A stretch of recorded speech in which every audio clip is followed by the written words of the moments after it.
am Juna Bhattarai, interior designer and an entrepreneur. Growing up in a small town in Parasi, I had never imagined that I'd stand in front of you all here today to talk about art and science of design. Growing up, I don't remember much about like what interior design is. I didn't really know the meaning of interior design. I only remember transforming spaces, like rearranging the furniture at home with my elder sister.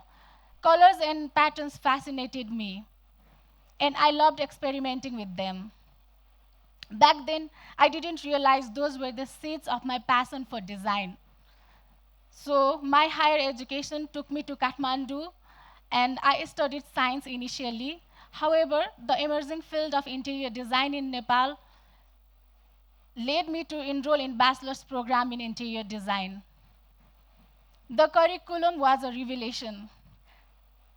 The tools and concepts I was introduced to, it was beyond my imagination. Embracing this new world, I dedicated myself to become the best designer I could be. One thing I loved about design is design is so universal. It's everywhere. It's in every places we live in, we work, the places we relax. It's even in the places how we move through a city. Take, for example, one of our clinic we designed 5 years ago. So the layout, the furniture, the color, every design elements that affect the patient, like how they feel and heal. We revisited that site after a year of completion for a review, and we were so happy to listen what the client said. The patients felt calm and at ease at clinic while visiting there for their treatments, even though they were so much in pain. So here, what I want to highlight is that design has an impact on our human psychology. So to share some interesting fact, studies show that the environment we are surrounded by or the environment we live in, they significantly affect our emotions and behavior. Like a cluttered, disorganized space increases stress and anxiety, while a clean, well-organized space gives the sense of calm and focus. The colors of the wall, for example, can change the way you feel. So imagine yourself walking into a bright red room. So what comes in your mind? Energy, passion, or even a sort of emergency? So that's why the color red is used mostly in the restaurants to stimulate appetite, and even in the retail stores to grab the attention. So we can see so much red right here, right now. This is just a to create a focal point for the event. So you can see the psychology of color in design. So these aren't just visuals, they are emotions. They interact with our minds and influence our behavior in a way we don't often realize. So now imagine yourself in a soft blue room. Can you feel the calmness? Yes. So the blue color is so soft that it's often associated with trust, stability, and peace. And no wonder it's mostly used in our bedrooms and offices to increase our focus and clarity. So the interesting part is the same color has different impact depending on its tone. So for example, a pale yellow color can be cheerful and welcoming. On the other hand, a deep mustard yellow color gives the feeling of grounded and sophistication. So same with the lighting. So natural bright lights boost up our energy, confidence, and focus, and improves our productivity. That's why it's often used in classrooms and workspaces. Likewise, the dim, soft lighting can create a cozy vibe. So, for that, you can just imagine your favorite cozy corner space at your favorite cafe. So, these are few things that the design has impact in our behaviors. I can go on and on, but it will take so much of time. So, I'll move forward.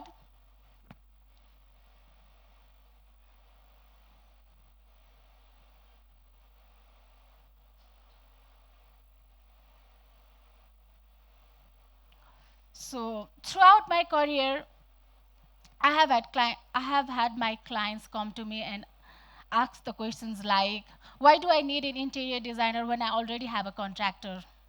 Or can't I just pick furniture and color by myself? So, when people hear interior design, they mostly think about pretty furniture, trendy colors, or maybe Instagram worthy pictures.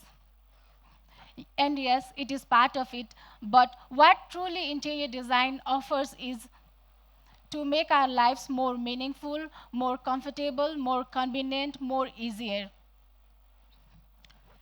And but the thing is, a good design is never really noticed. When a design is when a space is designed well, you don't think about it. It feels so natural. And when it is poorly designed, if the furniture is placed awkwardly somewhere, or if the light is too harsh, you feel it immediately. And we, as designers, work on those tiny details to, to correct those errors and to make the space look beautiful as well as functional. So,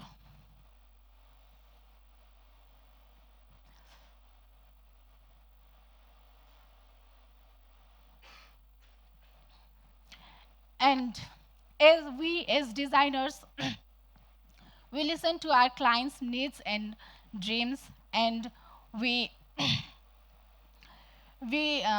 translate their ideas into the spaces that tell a story. And from my story today, I have derived few key points that can be useful for our life itself. And we can use this principle of designs on our life to overcome the challenges in any field or pursue any kind of dreams. So, life through lens of design. So, attention to detail. As designers, paying attention to detail is a key practice we have to do daily on every project we take.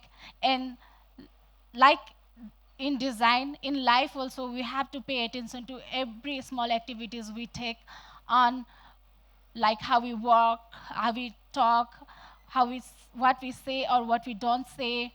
So these little things shapes our future.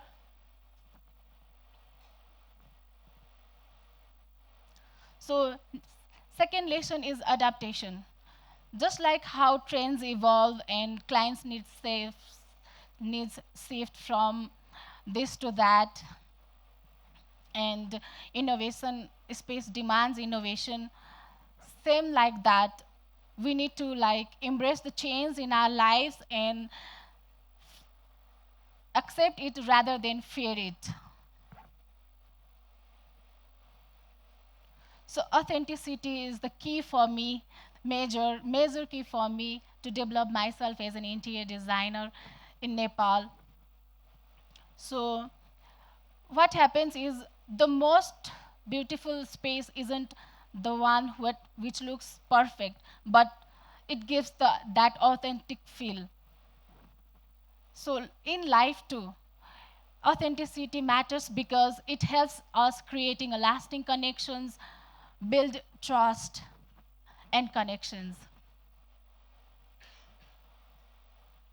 So balance.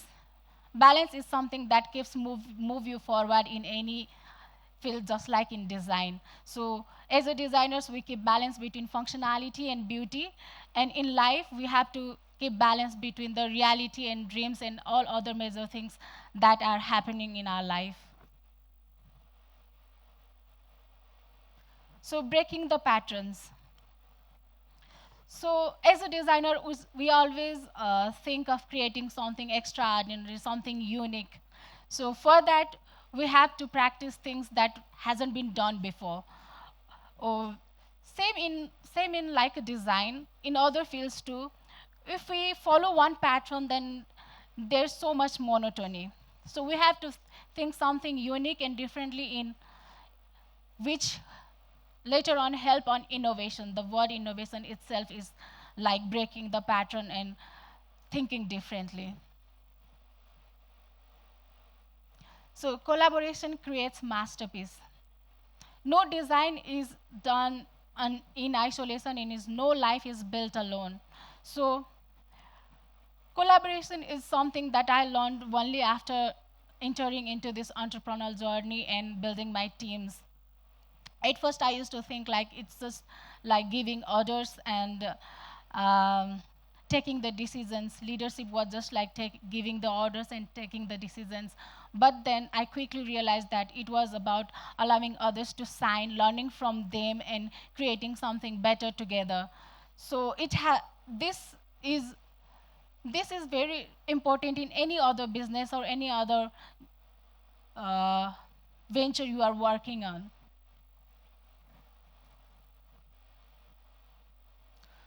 So finally, patience is something I really don't, I didn't had before. So design taught me patience, like how building a thing takes a step-by-step process, and it is built brick by brick. Just like that, our life is shaped, we can shape our life with patience by learning from each mistakes, each getting lessons from tiny little things, and enjoying the journey in the process of building something. So design has taught me to think differently. It has taught me to uh, embrace the change, to pay attention to the tiny little things, and to collaborate, to work with others, and like how to break the patterns. So life, just like a room, is never truly finished. There's always something to learn, something to improve, and something to create. So, as you go about your life, I would like to encourage you all to think like a designer, and I'd like to request you all to pay attention to the details you work on and to break the patterns. And most importantly, I'd like to request you all to be true to yourself and be authentic. So, that's all for today. Thank you.